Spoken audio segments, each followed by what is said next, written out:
If you want to drive a car, you don't need to be a car mechanic. If you want to use machine learning, you shouldn't have to do a PhD for 5 years and really get under the hood in order to be able to use the state-of-the-art machine learning and really get the best results. You should actually be able to say, this is my data, these are my objectives, go. These big tech companies are mostly US-based and Chinese-based. We have super great research and we're really world-leading in Europe, but in terms of the tech transfer, in terms of startups, etc., we're very much lagging behind, and we need massive investments into that sector. A true pioneer in the field, Frank Hutter has spent the last decade pushing the boundaries of what's possible in artificial intelligence. Since 2013, he has led path-breaking research as the head of an Emmy Noether research group and then professor in machine learning at the University of Freiburg. Frank is currently a principal investigator at the ELLIS Institute Tübingen, where he leads the AutoML group. He is also the director of the ELLIS unit in Freiburg, guiding cutting-edge research in AI and machine learning. Frank's achievements are nothing short of remarkable. 3 ERC grants, prestigious Best Paper Awards, and international recognition in competitions across AI, machine learning, and SAT solving. His work on automated machine learning has transformed how we approach neural architecture search, hyperparameter optimization, and meta-learning. Regulation is amazing for the market leaders. It stifles innovation in open source. And if the EU wants us to have a seat on the table, they need to actually embrace open source. Key performance indicators is not how many NeurIPS papers, how many top papers do you publish. That counts 0. What counts is how good is the language model that comes out for Europe.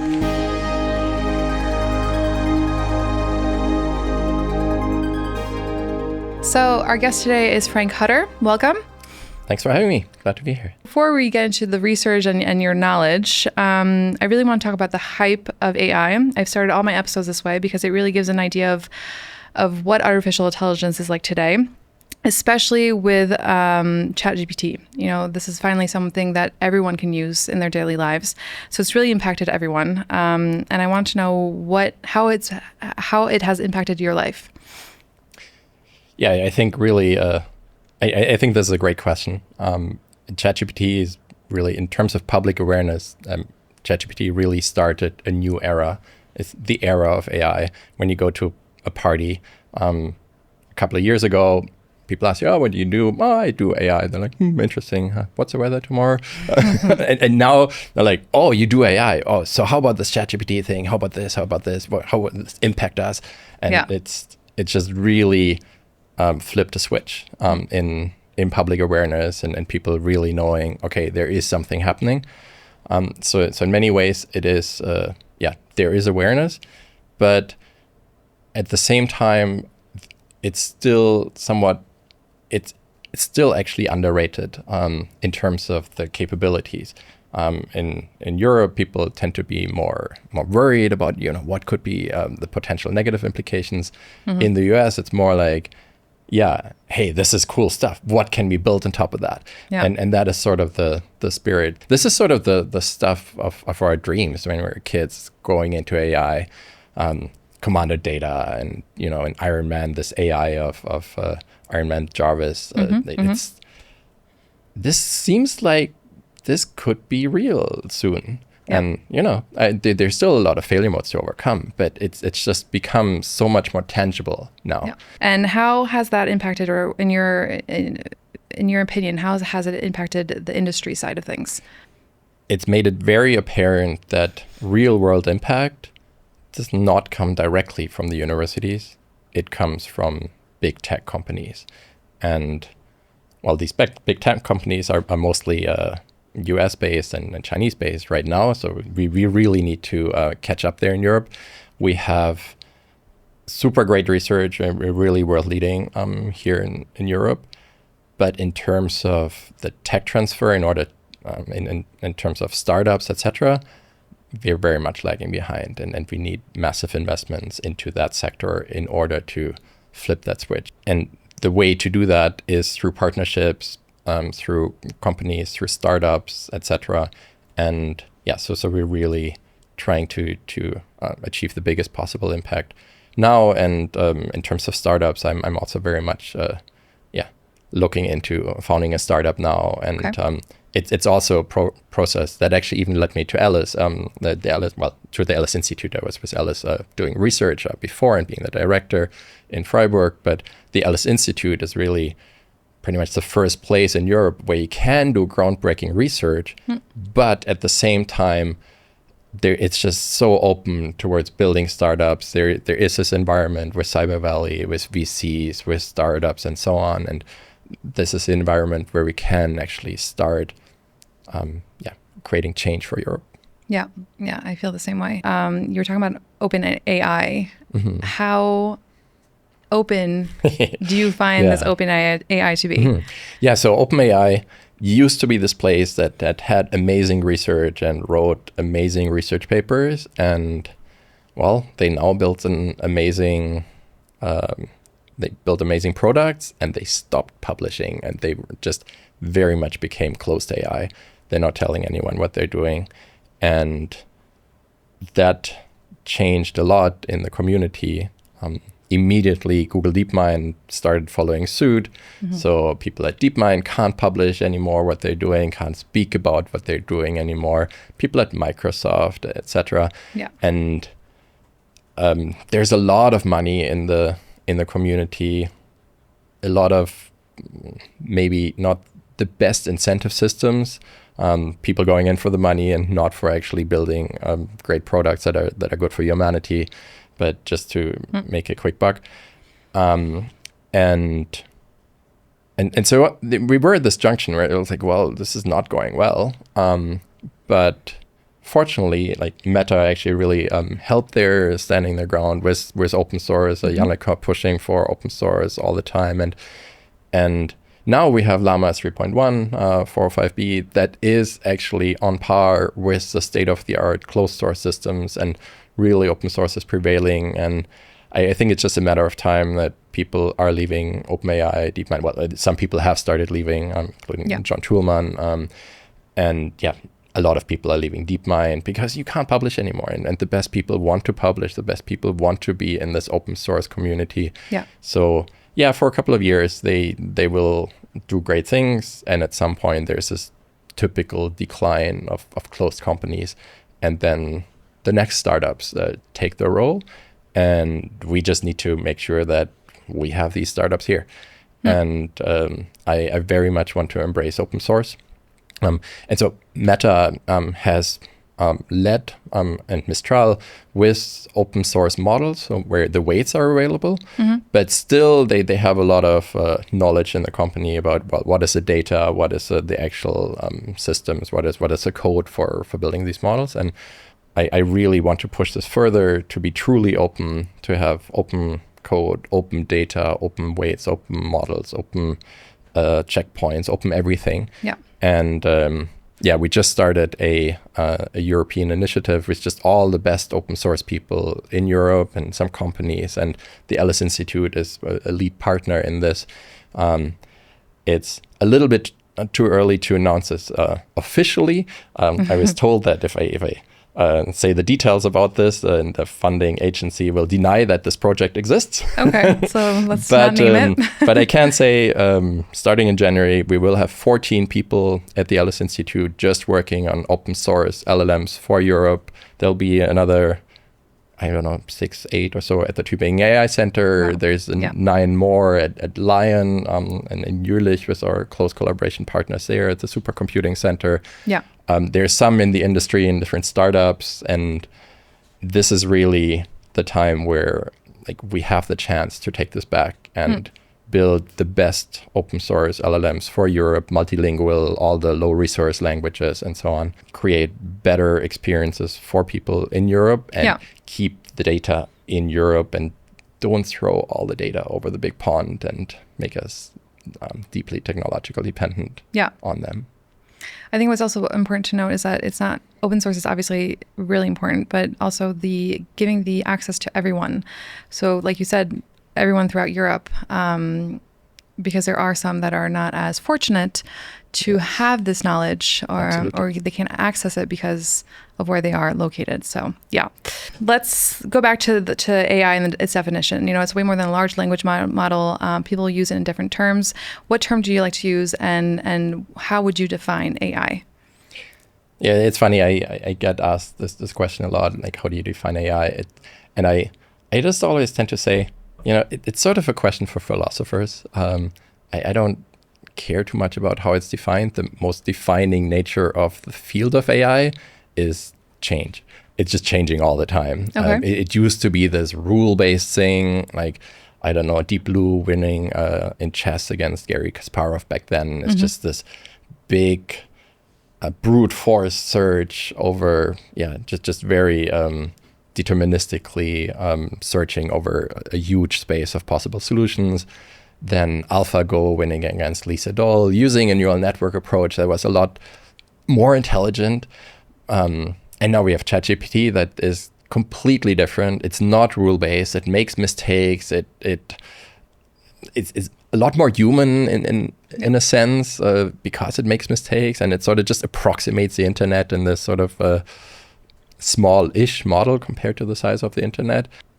And all of this is AI. If you want a definition, I would just define it as it's a computational system that acts intelligently, and outsource the definition of what is intelligence to philosophers. Okay. Okay. And what are the current trends that you're most excited about right now as an AI expert? I'm super excited about two things, and that is in-context learning and tabular foundation models. And the two go very much hand in hand. What is in-context learning? Dog, Hund, Tisch, table, mother, question mark. And the system knows, I'm supposed to translate. And these are sort of intelligent behaviors that humans can pick up really quickly. This is the context of this question. In this context, I'm supposed to do X. And sometimes in order to do X, you actually need to actually figure out, like actually have a little algorithm that is executed in the forward pass of a neural network. So what I just said, this sequence, that goes in as a single entrance to the neural network. So this whole sequence goes in, including the question mark, and then the output is, filling in this question mark, basically the probabilities over what should be the next word. Okay. And in order to do that, you need to actually learn an algorithm. You need to learn to figure out what is a task, and then for this particular task, you actually solve the task.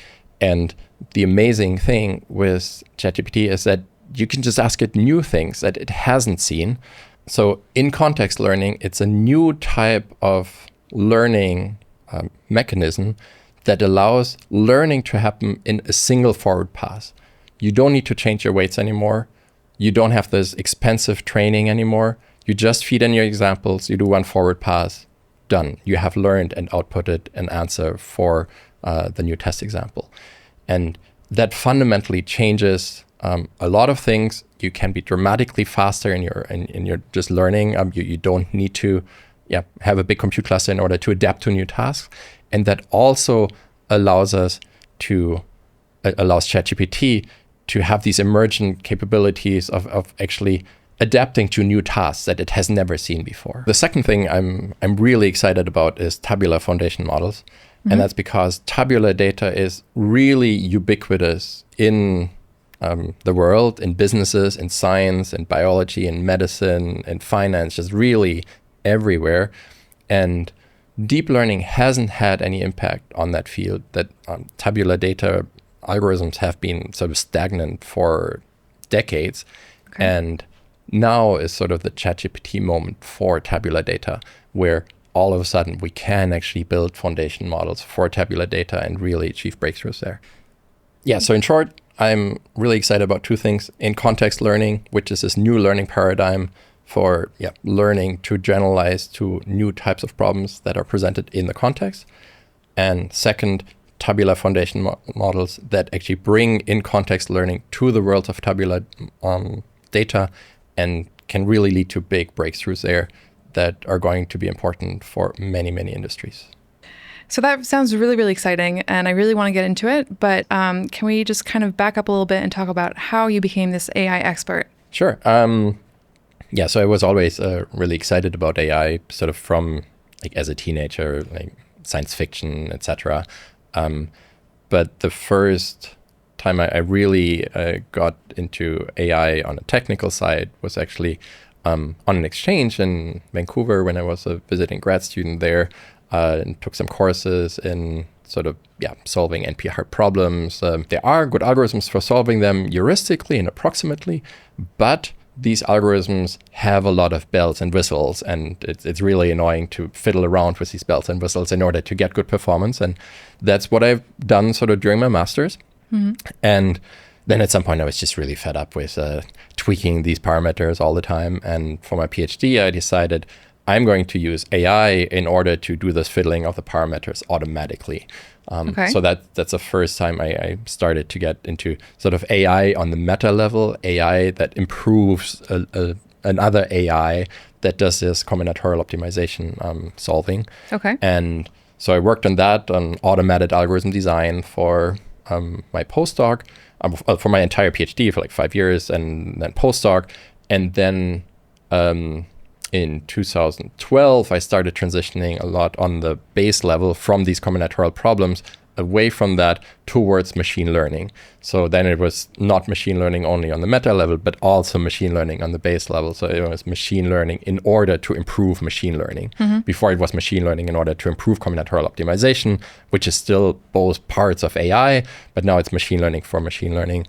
And then when I moved to Freiburg to have my own group as an Minuto research group leader, then we directly very quickly transitioned to machine learning for deep learning, because it was a deep learning revolution. And we just there was all these questions. Well, deep learning, how do you do this? Like, how do you which neural architecture do you choose? Which hyperparameters? Which learning rates? Which weight decay? Which schedules? Which optimizer? Which data augmentation? Whatnot. There's dozens and many dozens of different types of choices, hyperparameters that you need to set in order to even start a training. And then the training takes maybe weeks. And then in the end, you get a result and you're like, oh, that's not very good. Let's change my hyperparameters and do that again. And let's do that again and again. And it's this tedious, really slow process that is very manual and just very annoying. And there we have AI sitting on top, controlling this process, making this process a lot faster, predicting if I change this hyperparameter, what will the performance be like? Okay. Then run the process not for weeks and weeks and then look at the final result, but actually, run it, start it, and after a few minutes, after an hour, see, where is this going? Is this going like I expected it to go, or is it not going anywhere? And should I just cut this off and try another hyperparameter setting and really iterate just much more quickly? Yeah. So in that is this field of AutoML that I then basically co-founded when I moved to Freiburg, and that I've stuck with for the last 10, 15 years. So this whole process really makes it more efficient and less time consuming, like we said, and it makes it seem it's a little bit easier or more fun for the lazier people of the group, possibly. Yeah, I mean that is true. I mean, if whenever you want to not do something manually, that is sort of annoying, tedious work.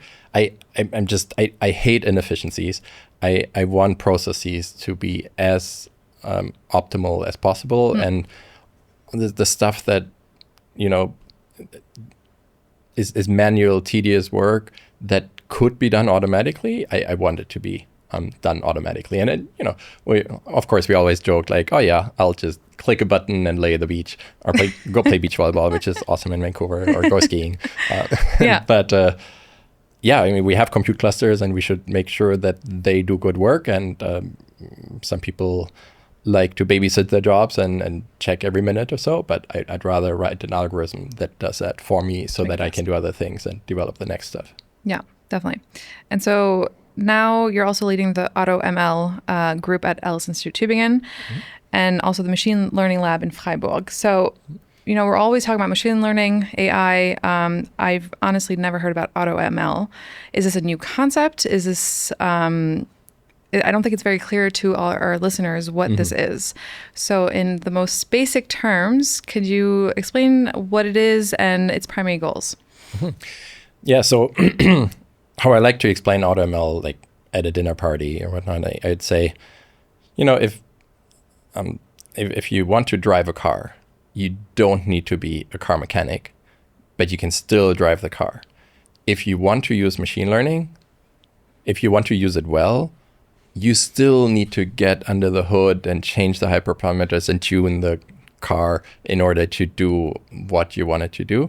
And what AutoML is, it gives you this high-level interface that tells the algorithm, look, this is my data, this is what I want to achieve, these are my objectives. I don't care how you do it. Just give me the result.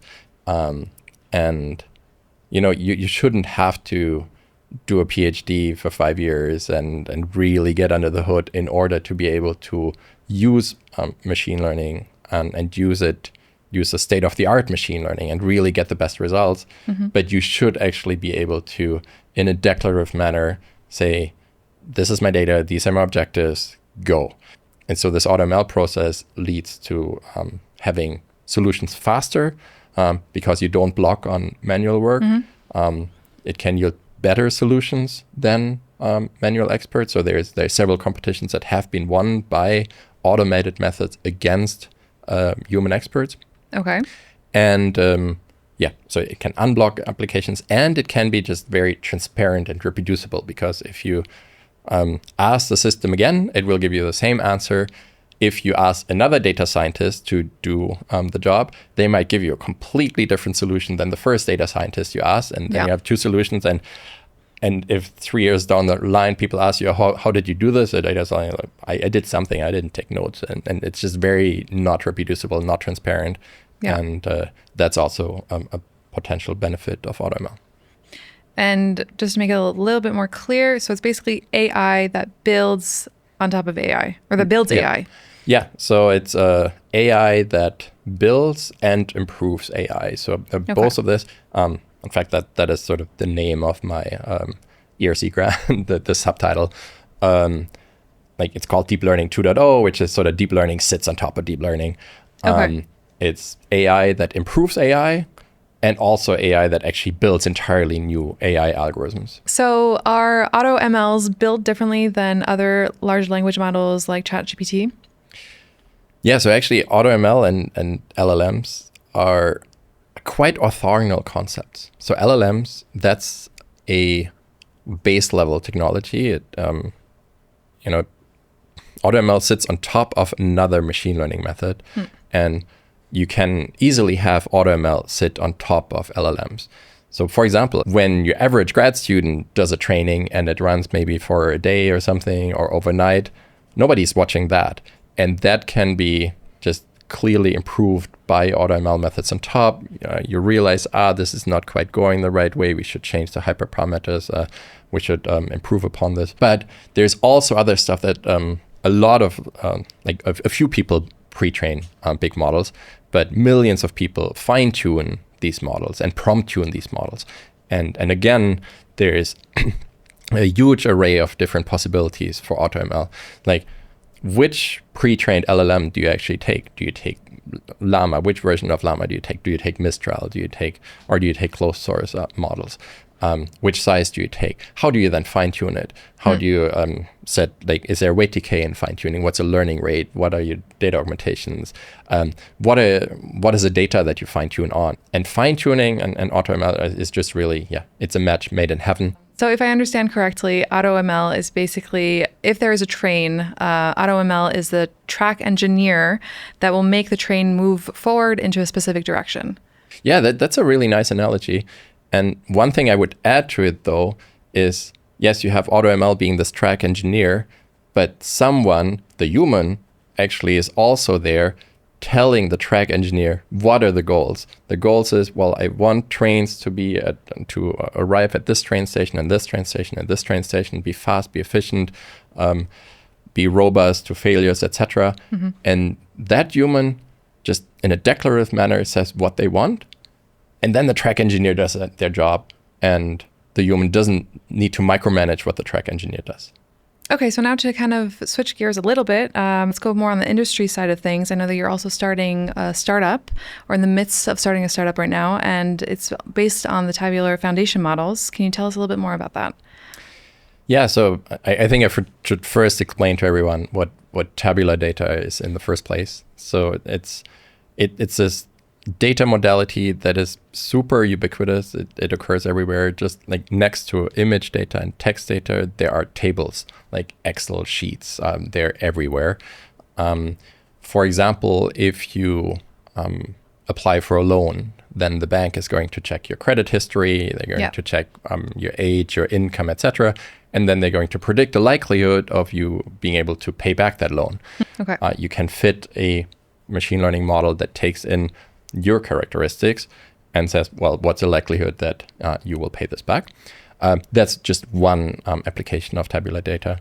And then you can think of, okay, well, where could Excel sheets like that exist? And if you think for a few minutes, you come up with a lot of different possibilities. There's literally thousands. So like predictive maintenance, for example, will this machine break or will this not break? Fraud detection, personalized content recommendation based on your previous patterns of what you bought or which types of music you listened to or which types of shows you watched or which news articles you read, etc. So all of this is tabular data. And nevertheless, deep learning hasn't had an impact there. This field has really been stagnant. Pretty much performance is at where it was 10, 15 years ago with just very mild improvements.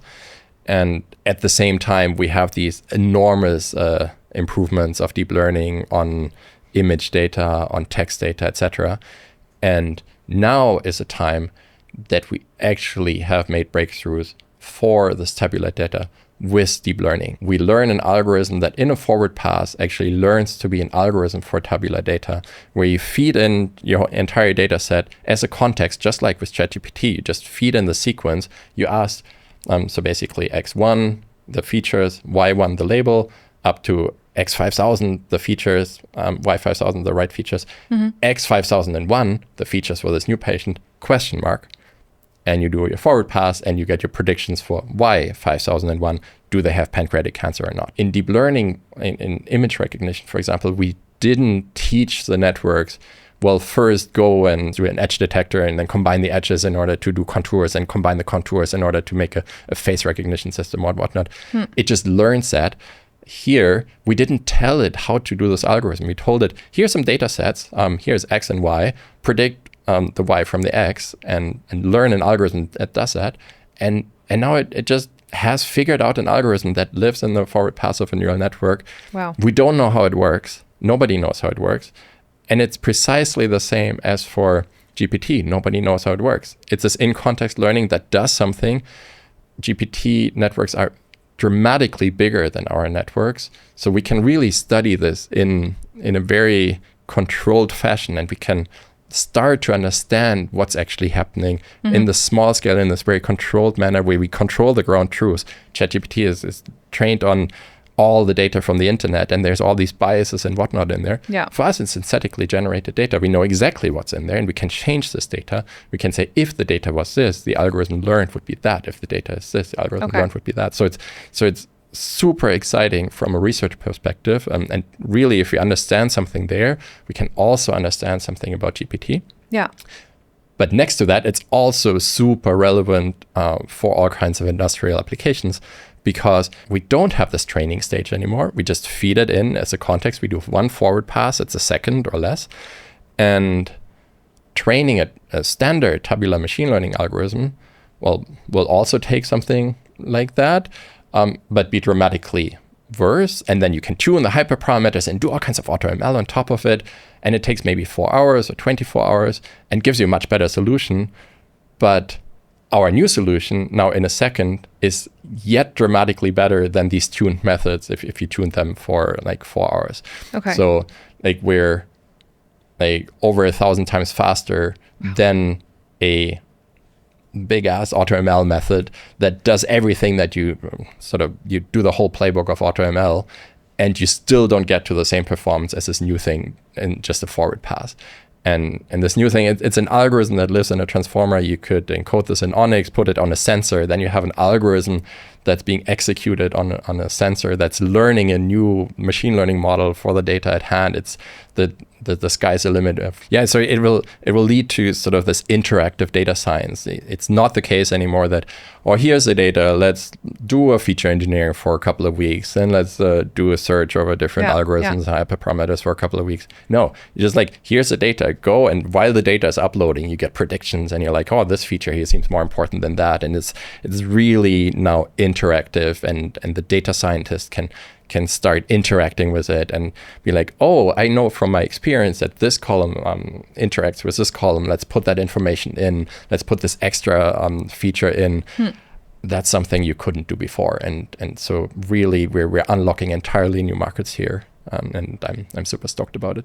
Yeah, that sounds really, really exciting and really interesting as well. So quickly going back to what you said, this unknown, the fear of the unknown, because obviously everyone kind of thinks of these things that everyone understands everything when a large language model is being done. But you said that not everyone understands the actual details. Does tabular foundation models, is it easier to understand?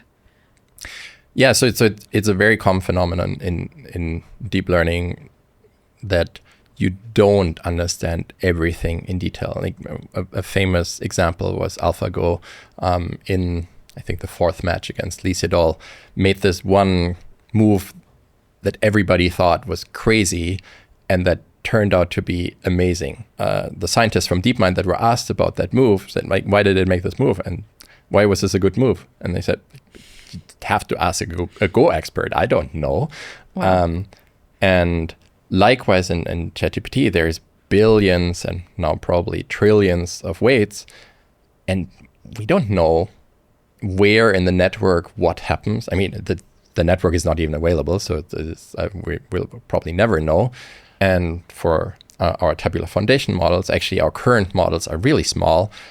They take a couple of megabytes to save, and we can train them in a day. So they allow us to basically study just very basic phenomena of in-context learning with very controlled data, because we synthetically control the data. So it is a vehicle that will hopefully allow us to understand much more about how in-context learning works. Okay, and continuing with this fear. So I want to talk about the misconceptions and the concerns about AI, specifically the privacy concerns. So a lot of people are scared that personal privacy are being infringed upon, especially with data collection and surveillance.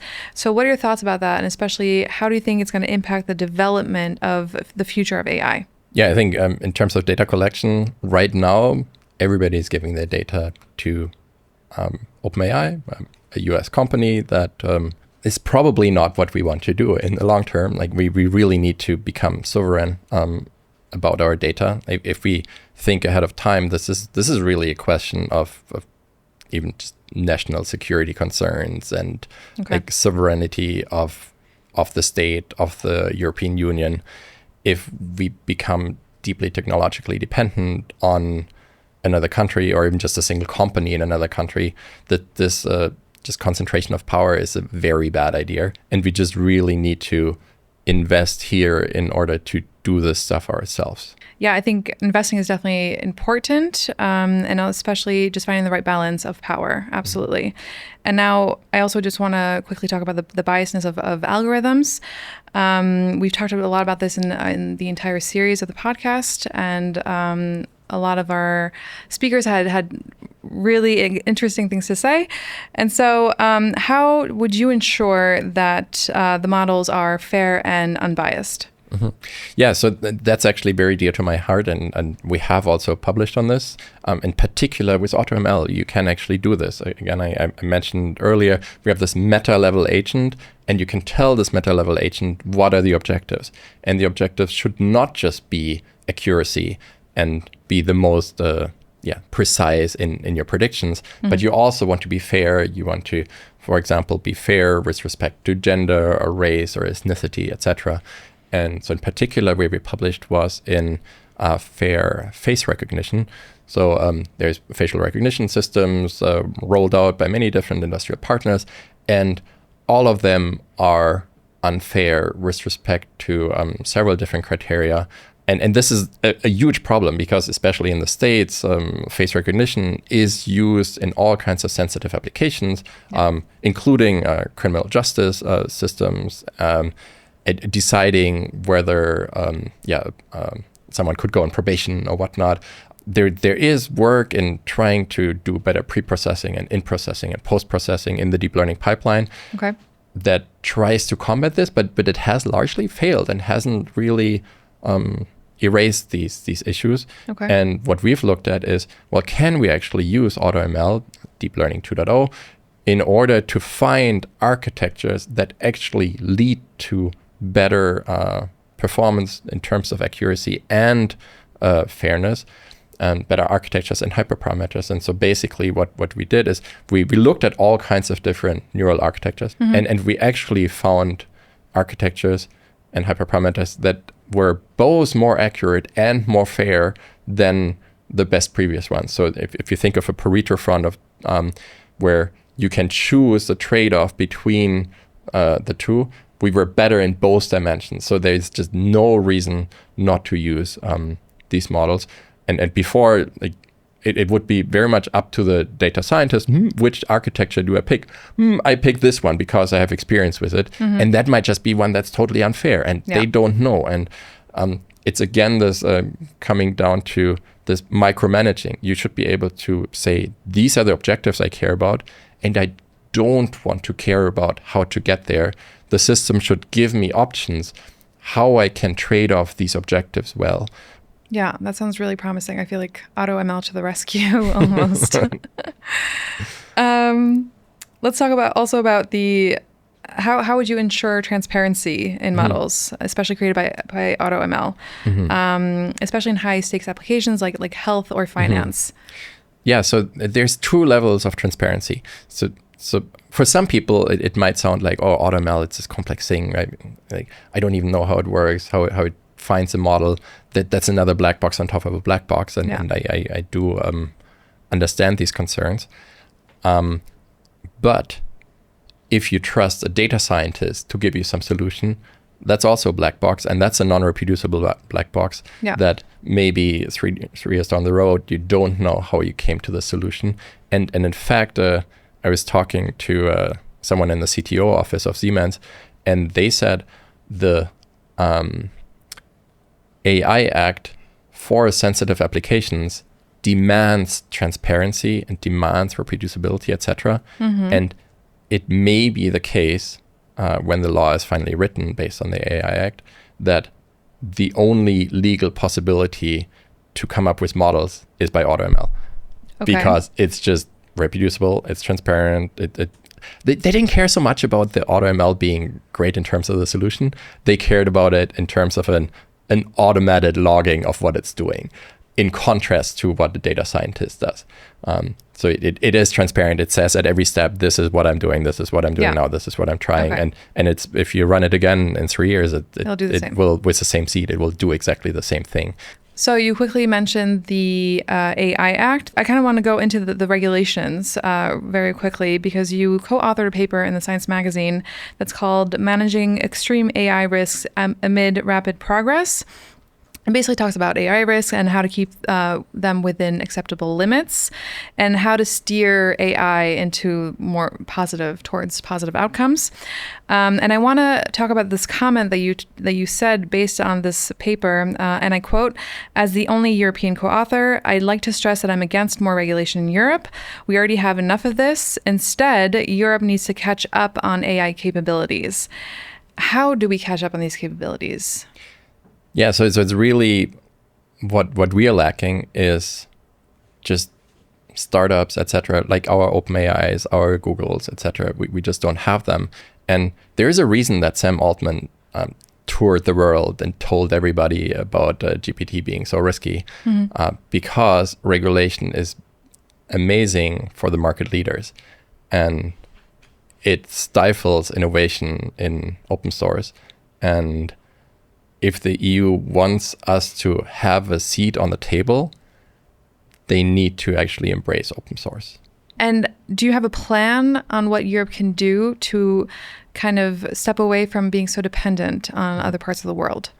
Yeah, so that is this project that I'm not allowed to talk about in detail, but that is really, it's about bringing all the open source folks together. And yeah, so this project will start in January and will and has a goal of coming up with our own LLM that is sort of like the models from Mistral or Meta, etc. Hopefully much better for the low resource languages of Europe. And that is a model then where the entire open source ecosystem in Europe can piggyback on top, have services built on top of that. We know the data that goes in, we know the algorithms that go in, we control this, we can serve this, we can keep the data, and really build up this knowledge within Europe that directly will feed into startups coming out of this. The KPIs are, key performance indicators, is not how many NeurIPS papers, how many top papers do you publish. That counts 0. Yeah. What counts is how good is the language model that comes out for Europe. Wow, the next 3 years for you and the ELLIS Institute sounds very important work. And, best of luck for all that.